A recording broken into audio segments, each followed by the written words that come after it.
സ്ത്രീകളിൽ ഉണ്ടാവുന്ന urology problems ചെറിയ കാരണങ്ങളുണ്ട്. ഒന്ന് ഏറ്റവും കൂടുതൽ പല ആൾക്കാർക്കും ഉള്ളതാണ് സ്ട്രെസ് ഇൻകോണ്ടിനൻസ് എന്ന് പറഞ്ഞാൽ. തുമ്മിയാലും ചുമച്ചാലും ഒക്കെ യൂറിൻ അറിയാതെ ചാടി, ചിലപ്പോൾ ഡ്രോപ്സ് ആയിരിക്കാം, ചിലപ്പോൾ എണീറ്റ് നിൽക്കുമ്പോൾ പോവാം, നടക്കുമ്പോൾ പോവാം. മിക്ക ആൾക്കാർക്കും എന്താണെന്ന് വെച്ചാൽ ഇത് പുറത്ത് പറയാൻ പേടിയാണ്, പറയില്ല. പക്ഷേ ഇത് 100% ക്ലിയർ ആക്കാവുന്ന കാര്യമാണ്. അത് ഈ ബ്ലാഡർ നെക്ക് മൂത്രസഞ്ചി അവിടെ ഇച്ചിരി താഴേക്ക് ഇറങ്ങുമ്പോഴാണ് ഈ സ്ട്രെസ് ലീക്ക് വരുന്നത്. അത് ഏജിൽ പെൽവിക് ഫ്ലോർ മസിൽ വീക്ക് ആകുമ്പോൾ വരുന്ന പ്രശ്നമാണ്. അപ്പോൾ അതൊരു TVTO എന്ന് പറഞ്ഞൊരു പ്രൊസീജിയറുണ്ട്. ഒരു ടേപ്പ് വെച്ച് ഇത് മുകളിലേക്ക് വെക്കാവുന്നത്. സിംഗിൾ ഡേ രാവിലെ വന്ന് ചെയ്ത് പിറ്റേ ദിവസം പോവാം.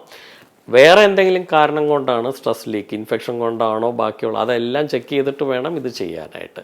പിന്നെ വരാവുന്നതാണ് ഈ സിസ്റ്റോസീൽ, റെക്ടോസീൽ എന്ന് വെച്ചാൽ ഈ മൂത്രസഞ്ചി താഴേക്ക് കുറച്ച് ഇറങ്ങി വരുന്നത്. ഇതും ഫീമെയിൽസിൽ പെൽവിക് ഫ്ലോർ വീക്ക് ആകുമ്പോൾ വരാവുന്ന കാര്യമാണ്. അതും അകത്തോടെ നമുക്ക് റിപ്പയർ ചെയ്യാവുന്ന കാര്യമാണ്. അപ്പോൾ ഇതൊക്കെ റിപ്പയർ ചെയ്ത് ക്ലിയർ ആക്കിയാൽ ഈ ഫീമെയിൽ യൂറോളജിക്കൽ നമുക്ക് പുറത്ത് പറയാൻ പറ്റാത്ത പ്രശ്നങ്ങൾ, അതല്ലെങ്കിൽ അവർ കണ്ടിന്യൂസ് പാഡ് വെച്ചുകൊണ്ട് നടക്കലും അതിനകത്ത് ഇൻഫെക്ഷൻ വരലും, ഈ യൂറിൻ ലീക്ക് കണ്ടിന്യൂസ് വന്നാൽ ഇൻഫെക്ഷൻ പിന്നെയും വരാം, സാധാ യൂറിനറി ഇൻഫെക്ഷൻ. അത് വന്നാൽ ബ്ലാഡറിനെ അഫക്റ്റ് ചെയ്യാം, കിഡ്നീനെ അഫക്റ്റ് ചെയ്യാം, ക്രിയാറ്റിൻ വരാം.